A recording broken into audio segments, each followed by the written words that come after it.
Does that help? Does that give us any sound? We seem to be having a sound challenge with our computer. I'm going to change computers. I'll be right back, everyone. Thank you.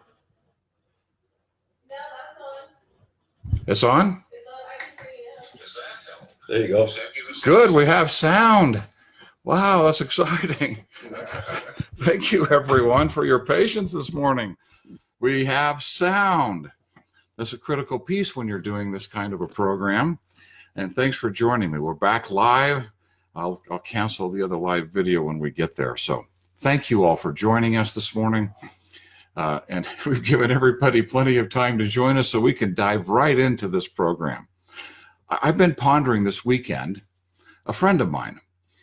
He's a neighbor. I've known him since he was very young, maybe 25 years of age. That was 25 years ago. He had an office in a very moldy building. You could just kind of smell the mold. It's an old building. And he lived in a pretty humble little house on 13th East. And just recently, he sold his business for several $100 million. And people go, wow, I wish I had his life. Wow, I wish I had his money. I wish I had his success. Oh, he's so lucky. I had the privilege of inviting a young Boy Scout to go up to his home and interview him as part of a project. And he was talking to my friend, and he said, what's the secret to your success? He said, do you read a lot of books? And his first reaction was, no, I don't read a lot of books. I thought, well, that was interesting. But then he said this. When I was in college, I got a job with the company as a copywriter. I was writing copy for advertisement and for emails. And it turned out he was pretty good at it. In fact, the results, keyword, results were so fantastic that at the end of 1 year, he was able to ask to be a partner in the company. And they made him a partner. Next secret. He said, I would analyze what was happening in the company and I would see where the challenges were. He said, we were programming, doing a lot of programming, computer programming, and no one really knew any language other than the programmer, this black box. So he said, I'm going to learn the basic language that this programmer is using so that I can have a conversation with him that's meaningful and we can cut down some of the challenges. So he spent several weekends on his own time mastering programming. Now, he's not a computer scientist. He just had a hunger. And it was the desire, that hunger to learn, that he learned. Then he said we needed to learn Excel. So I learned Excel. Then we needed to learn another program. I learned the next program. One after another, after another, after another. And he began to have a clearer and clearer vision of how this company was functioning and what needed to be done to make it more and more effective. Then a partner came with a really cool idea. Partner thought it was a cool idea and said, gosh, I know since we're partners, I have to share this and it has to be part of the company and he'd share the idea. Jason wisely said, well, I'll tell you what, if you really love that idea, why don't you go run with that and just trade your partnership interests for the right to do that? And they did that one after another after another. And pretty soon he owned the company. Yeah. He was clear in his vision, tenacious in his approach. Then he brought on another friend of mine who was a neighbor, just recently moved after they sold the company to a really fun neighborhood. And it began to grow even faster and then faster. Tenacious, tenacious. It was what Og was saying. Guide me that I may acquire ability equal to my opportunities. You see, one of the great secrets of success in creating our dreams is that somebody has already created it. Yeah. And the opportunities are everywhere. We just can't see them because we haven't yet acquired the ability needed to be able to see them. Can you see me just raising up just a little bit so we get a little bit more ability and a little bit more ability and a little bit more ability, and every time we get more ability, we see something more clearly. My friend did read books, by the way. but every book he read was teaching him a skill set to be better at what he was doing so that his company could become more and more effective in meeting the needs of people. And they are one of the best known companies in the country for blessing people's lives. I'm not going to mention names. I don't have his permission to do so. But I can tell you, this is a story of someone with a tenacious appetite for learning and acquiring skill sets and then applying them in business. Now, how often are we considering a dream and it's something we want, is something we wish we had? Are we willing to make that decision, a willingness to create it, by learning the things that are required, acquiring the ability to see the opportunities to take it to the next level so that eventually that dream can actually become real? We can't get there thinking the way we're thinking, and we certainly can't get there with our current knowledge base. We'll want to acquire new levels of knowledge, new levels of ability. Now, one last thing. When we're looking at this dream, what drove this dream for my friend was that it was a worthy dream.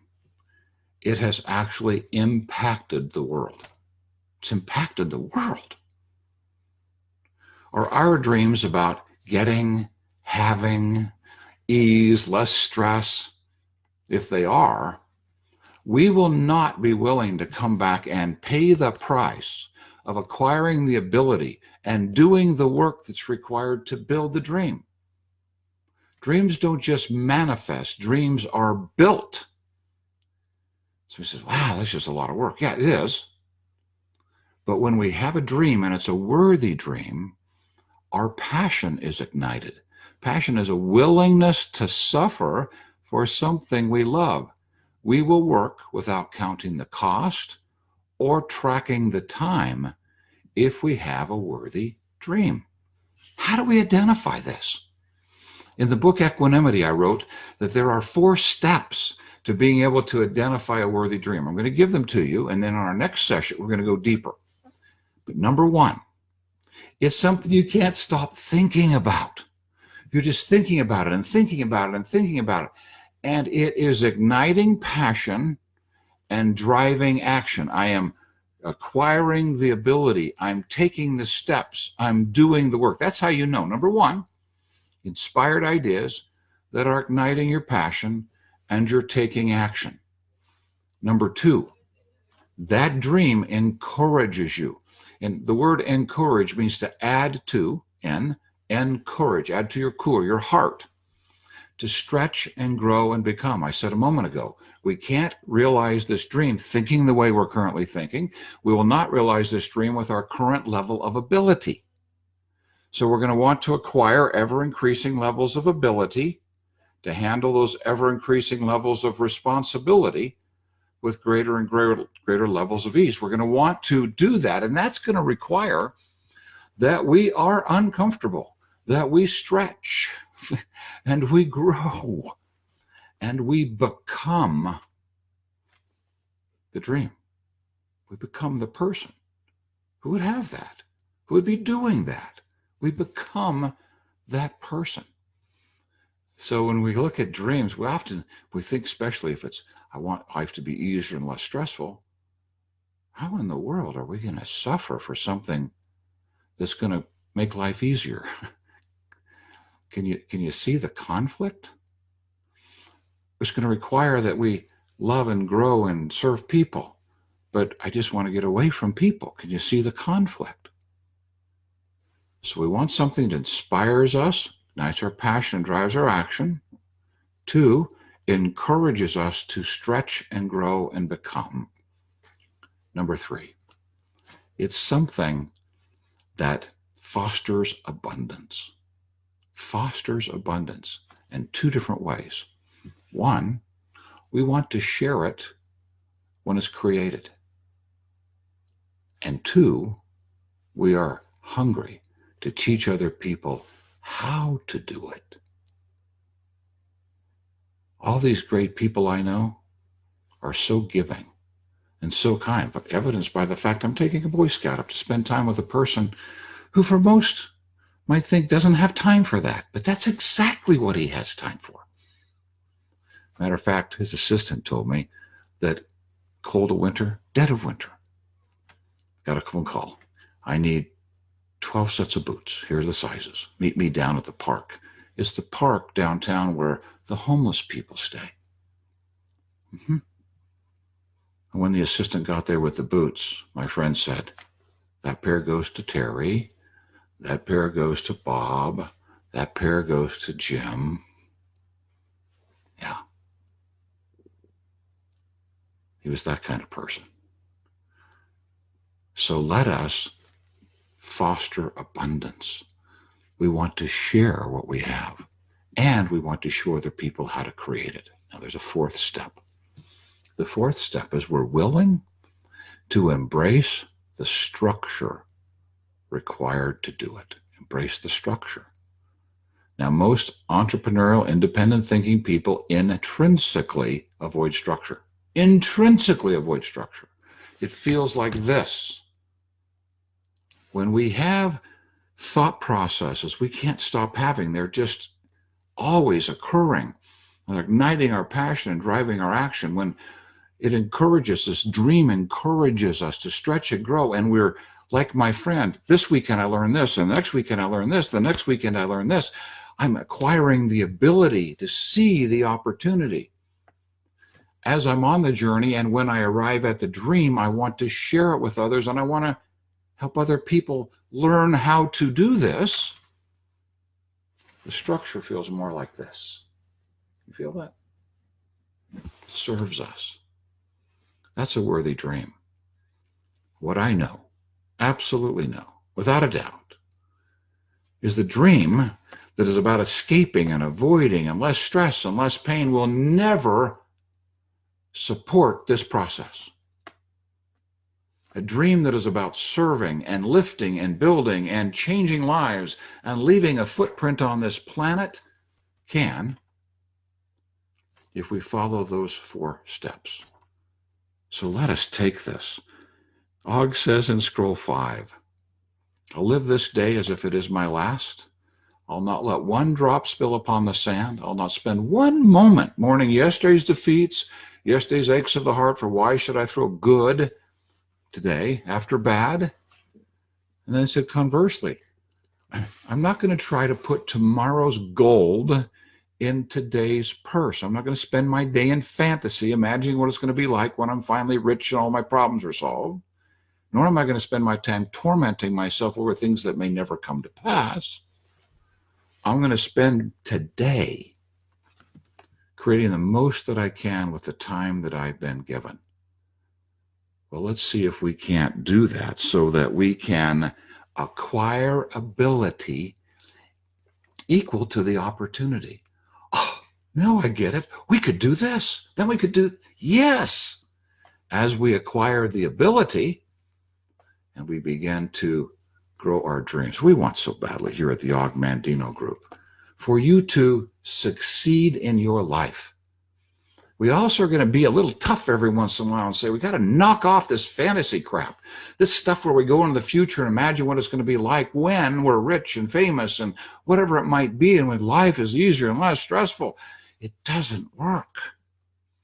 It only leaves a person broken and angry. I wrote today, I begin a new life because of this challenge that we're facing. It is pandemic and it is killing people. Let us learn how to create. Let us have worthy dreams and let us acquire the ability and do the work. It's the fastest way to get there because then we plug into the planet. We engage the very power of the universe, and people are put on our path who can serve us and who we can serve. And miraculous things happen.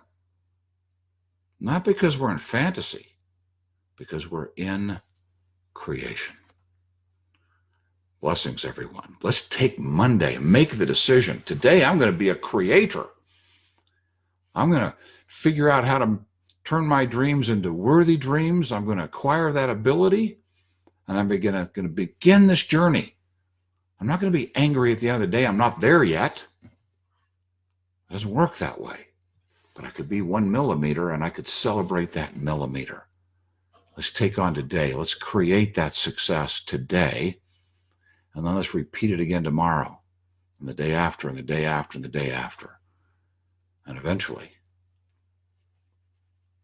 you get to experience the joy. It is worth the journey. I'm Dave Blanchard. I'm the CEO of the Mandino Companies. It's great to be with you. Now take a minute. Just ask yourself, have I taken the Habit Finder assessment?